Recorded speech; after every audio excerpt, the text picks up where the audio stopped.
নমস্কার। কবি জয় গোস্বামীর লেখা কবিতা মেঘবালিকার জন্য রূপকথা। আমি যখন ছোট ছিলাম খেলতে যেতাম মেঘের তলে। একদিন এক মেঘবালিকা প্রশ্ন করল কৌতূহলে, এই ছেলেটা, নাম কি রে তোর? আমি বললাম, পোষমন্তর। মেঘবালিকা রেগেই আগুন, মিথ্যে কথা, নাম কি অমন হয় কখনো? আমি বললাম, নিশ্চয়ই হয়, আগে আমার গল্প শোনো। সে বলল, শুনবো না, যা, সেই তো রানী, সেই তো রাজা, সেই তো একই ঢাল তলোয়ার, সেই তো একই রাজার কুমার পক্ষীরাজে, শুনবো না আর, ও সব বাজে। আমি বললাম, তোমার জন্য নতুন করে লিখবো তবে। সে বলল, সত্যি লিখবি? বেশ, তাহলে মস্ত করে লিখতে হবে, মনে থাকবে, লিখেই কিন্তু আমায় দিবি। আমি বললাম, তোমার জন্য লিখতে পারি এক পৃথিবী। লিখতে লিখতে লেখা যখন সবে মাত্র 2-4 পাতা, হঠাৎ তখন ভূত চাপলো আমার মাথায়। খুঁজতে খুঁজতে চলে গেলাম ছোটবেলার মেঘের মাঠে। গিয়েই দেখি চেনা মুখ তো একটিও নেই এ তল্লাটে। একজনকে মনে হলো ওরই মধ্যে অন্য রকম। এগিয়ে গিয়ে বলি তাকেই, তুমি কি সেই মেঘবালিকা, তুমি কি সেই? সে বলেছে, মনে তো নেই, আমারও সব মনে তো নেই। আমি বললাম, তুমি আমায় লেখার কথা বলেছিলে। সে বলল, সঙ্গে আছে, ভাসিয়ে দাও গায়ের ঝিলে। আর হ্যাঁ, শোনো, এখন আমি মেঘ নই আর, সবাই এখন বৃষ্টি বলে ডাকে আমায়।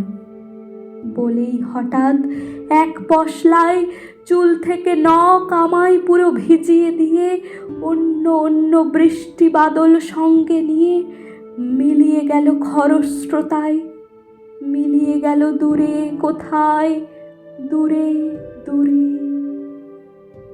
বৃষ্টি বলে ডাকে আমায়, বৃষ্টি বলে ডাকে আমায়, আপন মনে বলতে বলতে আমি কেবল বসে রইলাম ভিজে একশাক কাপড় জামায় গাছের তলায়।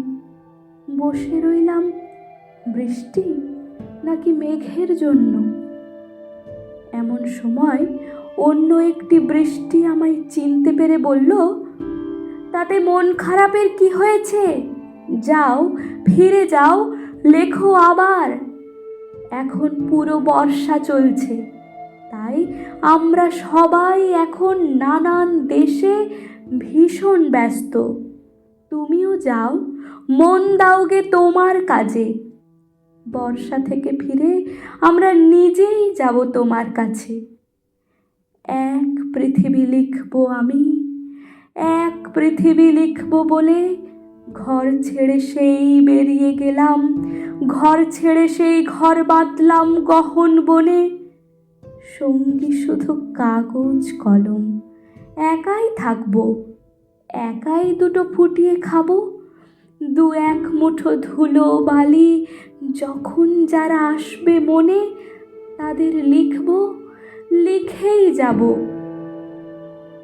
এক পৃথিবীর 100 রকম স্বপ্ন দেখার সাধ্য থাকবে যে রূপকথার, সে রূপকথা আমার একার। ঘাড় গুঁজে দিন লিখতে লিখতে, ঘাড় গুঁজে রাত লিখতে লিখতে, মুছেছে দিন, মুছেছে রাত। যখন আমার লেখবার হাত অসাড় হলো, মনে পড়ল সাল কি তারিখ, বছর কি মাস, সেসব হিসেব আর ধরিনি। লেখার দিকে তাকিয়ে দেখি এক পৃথিবী লিখব বলে একটা খাতাও শেষ করিনি। সঙ্গে সঙ্গে ঝমঝমিয়ে বৃষ্টি এলো খাতার উপর, আজীবনের লেখার উপর বৃষ্টি এলো এই অরণ্যে।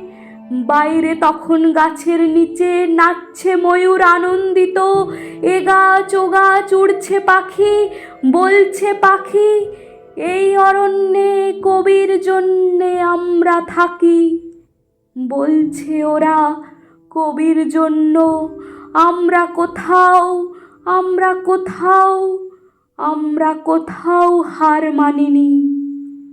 কবি তখন কুটির থেকে তাকিয়ে আছে অনেক দূরে, বনের পরে, মাঠের পরে, নদীর পরে, সেই যেখানে সারা জীবন বৃষ্টি পড়ে, বৃষ্টি পড়ে, সেই যেখানে কেউ যায়নি, কেউ যায় না কোনো দিনই।